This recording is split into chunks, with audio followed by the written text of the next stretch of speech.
अस्सलाम वालेकुम dear students, उम्मीद है आप सब खैरियत से होंगे। हमारा आज का जो लेक्चर है ये बहुत ही इंपॉर्टेंट है। आज के इस लेक्चर के अंदर हम जो है code of civil procedure start करने जा रहे हैं। जैसे कि आप सबको पता है कि कोड ऑफ सिविल प्रोसीजर इसके 20 मार्क्स हैं लॉ गेट के अंदर। सेकेंडली जो 20 मार्क्स हैं, इस 20 मार्क्स को हम किस तरीके से कवर करते हैं। 10 मार्क्स आपके आते हैं सेक्शंस से, 10 मार्क्स आपके आते हैं ऑर्डर्स से, ठीक है। और लास्ट लेक्चर के अंदर मैंने आपको ये भी कवर करवाया था कि सेक्शंस और ऑर्डर्स में फ़र्क क्या है। ज़्यादा डिटेल में नहीं जाएंगे अभी हम स्टार्ट करेंगे हमारा सेक्शंस का portion.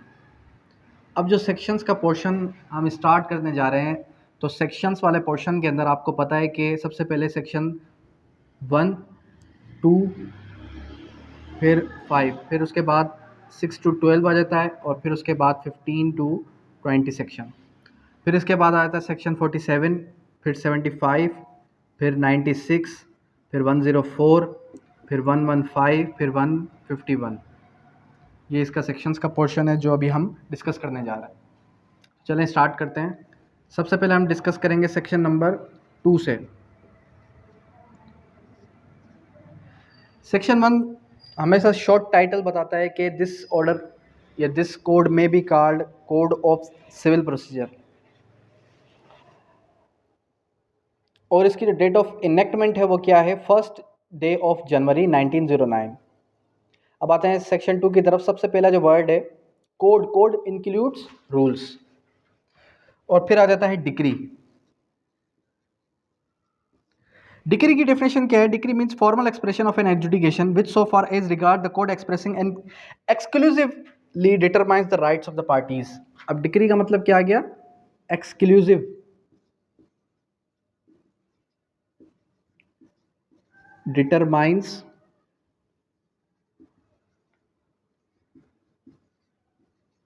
Rights of parties. Further फिर क्या कहता है कि for the parties which regard to all any matter controversy in suit में be either preliminary or final. ठीक है, सबसे पहले हम डिक्री की डेफिनेशन को समझते हैं, फिर उसके बाद आगे मूव ऑन करेंगे फर्दर अनदर डेफिनेशन की तरफ। देखें डिक्री क्या है, डिक्री को समझिए ज़रा। कह रहा है कि डिक्री एक फॉर्मल एक्सप्रेशन है। क्या है? एक फॉर्मल एक्सप्रेशन है जो कि डिटरमाइंस करती है राइट्स ऑफ द पार्टीज को, किस हकूक़ का तयन कर देती है कि भाई ये प्रॉपर्टी इसकी है, ये प्रॉपर्टी इसकी नहीं है। ठीक है, डिटेल वाइज नहीं बताती, लेकिन जस्ट हकूक़ का तयन कर देती है। अच्छा भाई, उसके बाद डिक्री प्रिलिमिनरी भी हो सकती है, फाइनल भी हो सकती है। क्या हो सकती है? डिक्री प्रिलिमिनरी भी हो सकती है और फाइनल भी हो सकती है। आगे फिर अगर हम पढ़ें तो फिर ये बता रहा है कि जो हमारे पास रिजेक्शन ऑफ प्लेंट है वो क्या है? वो एक डीम्ड डिक्री है। क्या है वो? डीम्ड डिक्री है। उसके बाद एक्सप्लेनेशन को छोड़ दें, उसके बाद parties to the decree. Section 2 subsection 2 ने हमें डिक्री बताया, फिर parties to the decree. Section 2 subsection 3 decree holder.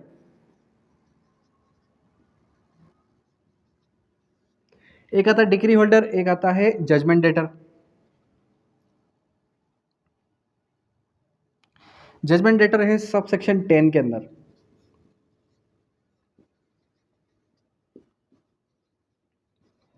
अब देखें, जिसके हक में डिक्री पास हो गई, जिसके हक में डिक्री पास हो गई उसको हम कहते हैं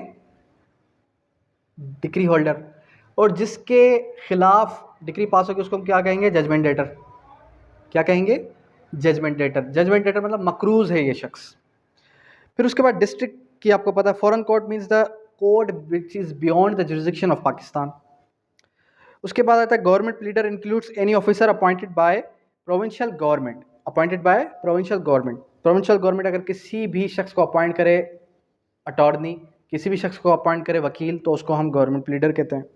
जज means presiding officer of the civil courts. और जजमेंट क्या है? जजमेंट,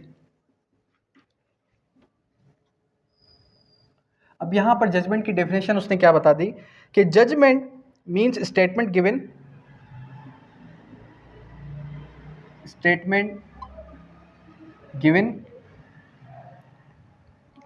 बाय जज on grounds of decree.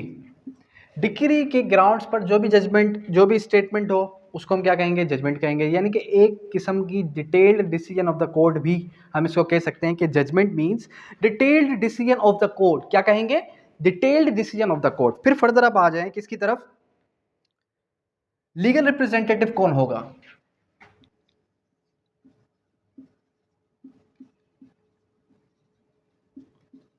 Legal representative की अगर डेफिनेशन को अगर हम एक दफ़ा गो थ्रू करें तो यहाँ पर ये कह रहा है कि means a person who in law represent the state of the disease person, यानी कि मरने के बाद जो भी उस प्रॉपर्टी को रिप्रेजेंट करेगा उसको क्या कहेंगे, लीगल रिप्रेजेंटेटिव कहेंगे। मीन्स प्रॉफिट, मेस नहीं प्रॉफिट कहते हैं लेकिन मीन्स प्रॉफिट है, section 2 subsection 13 subsection 12।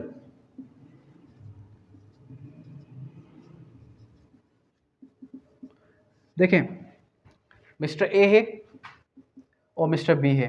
Mister A ने मिस्टर बी की प्रॉपर्टी को ले लिया अपने कब्जे में। कब्जे में लेने के बाद मैटर चला 10 साल। 10 साल के दरमियान, 10 साल के बाद कोर्ट ने मिस्टर बी के हक में फैसला दे दिया, जिसकी प्रॉपर्टी उसको वापस दे दी। लेकिन मिस्टर बी कहता है कि भाई 10 साल तक इसने जो उस प्रॉपर्टी से फ़ायदा उठाया था वो किस खाते में गया, तो उसको हम कहते हैं मीन्स प्रॉफिट। क्या कहते हैं, मीन्स प्रॉफिट। इसकी डेफिनेशन आप किस तरीके से याद रखेंगे कि means profit of property means those profits which the person in wrongful position. Wrongful position में कौन था, मिस्टर ए था। मिस्टर ए जो है वो रॉन्गफुल पोजीशन में था। किस में था, रॉन्गफुल पोजीशन में। सच प्रॉपर्टी एक्चुअली रिसीव्स और might have ordinary diligence have received from there, यानी हो सकता है उसने रिसीव कर ली हो या हो सकता है वो रिसीव करेगा। Together with interest on such profits shall be included profits, ठीक है, due improvement made by the person in wrongful position, यानी कि उसने जो इम्प्रूवमेंट किया उससे हट के हम बात कर रहे हैं। ठीक है, फिर आ जाता है किसकी तरफ, order. Order means the formal expression of the decision, subsection 14। Order means formal expression of adjudication which is not decree. जो डिक्री नहीं है वो ऑर्डर है। क्या नहीं है, जो डिक्री नहीं है वो ऑर्डर है। अब ये ऑर्डर किस तरीके से हम देखेंगे कि ऑर्डर होगा ऑर्डर नहीं होगा। इन सिंपल वर्ड्स आपने ये याद रखना है कि देखें, मिसाल के तौर पे बिलफर्ज अगर हम ये देखें, कोर्ट हर तारीख पे कोई ना कोई ऑर्डर पास कर देती है। किस तरीके से कोर्ट ने किसी को स्टे ग्रांट कर दिया, ये भी तो किस्म का ऑर्डर है। डिक्री तो पास अभी नहीं हुई, तो ये क्या है, अगर कोर्ट हर तारीख पर हर पेशी पर कोई भी किसी किस्म का ऑर्डर जारी करती है उसको हम ऑर्डर कहते हैं। डिक्री क्या है, डिक्री है हुकूक का तयन करना। कोर्ट क्या कर दे, कोर्ट हुकूक का तयन कर दे। ठीक है, अब फर्दर आते हैं किसकी तरफ, नेक्स्ट डेफिनेशंस की तरफ। नेक्स्ट डेफिनेशंस कौन कौन सी हमारे पास, प्लीडर है, प्रिस्क्राइब्ड है, पब्लिक ऑफिसर है। पब्लिक ऑफिसर, अब पब्लिक ऑफिसर के अंदर कौन कौन आ गया, जज भी आ गया। और पब्लिक ऑफिसर के अंदर कौन आ गया, पब्लिक ऑफिसर के अंदर आपका आ गया सिविल सर्वेंट भी आ गया, और उसके अलावा आ गया आपका कोर्ट ऑफिसर, जो भी शख्स कोर्ट प्रीमिसेस में है। Every person who hold virtue office powers की कंफर्मेशन आ गया। ठीक है, और उसके अलावा आर्मी के लोग भी आ गए, हर शख्स आ गया, उसको हम क्या कहेंगे, पब्लिक ऑफिसर। रूल्स आ गए, फिर सिंगल सेव आ गया, XYZ। अब आता है किसकी तरफ, सब ऑर्डिनेशन। सबऑर्डिनेशन, जी जी, subordination of courts. Subordination of courts को ज़रा समझिएगा कि सबऑर्डिनेशन ऑफ द कोर्ट्स है क्या, किस तरीके से कोर्ट का स्ट्रक्चर मूव ऑन करता है सिविल लिटिगेशन के अंदर, क्योंकि हम अभी क्रिमिनल नहीं पढ़ रहे हैं, हम अभी सिर्फ और सिर्फ सिविल को डिस्कस कर रहे हैं। देखें, जब हम बात करेंगे सिविल लिटिगेशन की, तो यहाँ पर एक चीज़ आपने याद रखनी है कि हमारे पास जो सबऑर्डिनेशन ऑफ द कोड है, कोड के मातहत कौन सी कोड है। देखिए सबसे पहले हमारे पास नीचे से स्टार्ट करते हैं, एक आ जाती है स्मॉल काज कोड्स।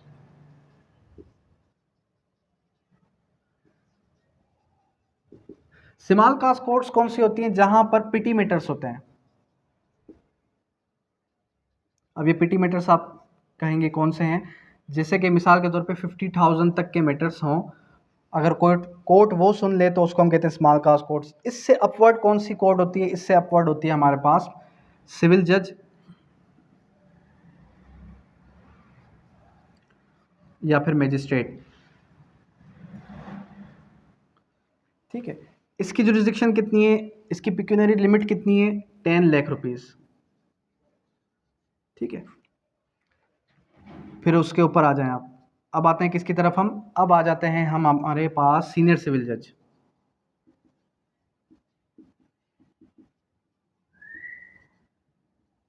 अब जो सीनियर सिविल जज है इसकी लिमिट कितनी है, 10 लाख से लेके अनलिमिटेड।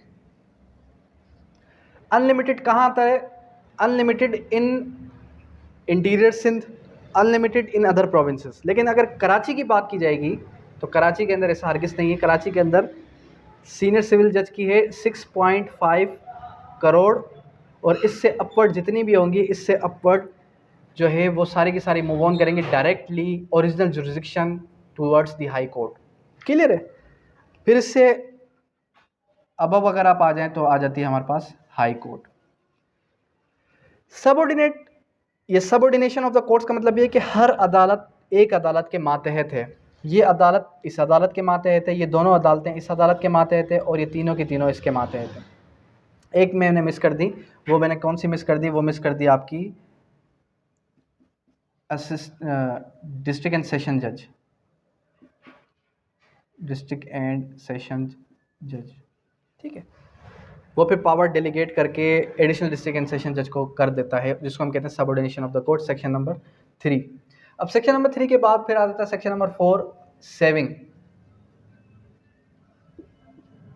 सेविंग क्लास क्या कहता है, सेविंग क्लास को अगर हम एक दफ़ा गो थ्रू करें तो सेविंग क्लास हमें सिंपली ये कहता है कि देखें, सेव एज अदरवाइज प्रोवाइडेड। क्या कहता है, save as otherwise provided class.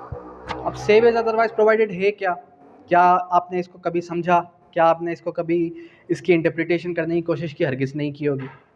Save as otherwise provided के अंदर आपको रेवेन्यू का जिक्र मिलता है कि अगर बिल फर्ज, save as otherwise provided saving clause कि सेव कर देता है इसको, बिल फर्ज अगर किसी और कानून में कोई और प्रोसीजर है तो आप उसको अडॉप्ट करें, अगर नहीं है तो फिर आप सिविल लिटिगेशन के अंदर सीपीसी को अडॉप्ट करेंगे। मिसाल के तौर पे अगर मैं कहूँ कि क्या जो है हमारे पास लैंड रेवेन्यू के जितने मामलात हैं उसके अंदर क्या सीपीसी का कोई इंटरेक्शन है या नहीं है, तो सेक्शन 5 क्लियरली कहता है कि CPC, code of civil procedure, code of civil procedure और हमारे पास जो लैंड रेवेन्यू एक्ट है उनका आपस में कोई कनेक्शन नहीं है, दोनों के दोनों प्रोसीजर अलग हैं। क्लियर है। फर्दर फिर हम मूव करेंगे नेक्स्ट सेक्शन की तरफ, सेक्शन नंबर 6, जिसको हम कहते हैं पिक्यूनरी जुरिस्डिक्शन। अब पिक्यूनरी जुरिस्डिक्शन मैंने आपको यहीं पर क्लियर कर दी कि किस अदालत की कितनी जुरिस्डिक्शन है। पिक्यूनरी का मतलब क्या होता है, पिक्यूनरी का मतलब होता है मालियाती, कौन सी अदालत कितने से लेके कितने हद तक के मामला सुन सकती है, वो मैंने अभी आपको यहाँ पर क्लियर करवाया। तो अगर यहाँ पर आपको ये चीज़ क्लियर हो गई तो होप्स हो कि आपको ये समझ में आ गया होगा सेक्शन 6 कहना क्या जाता है।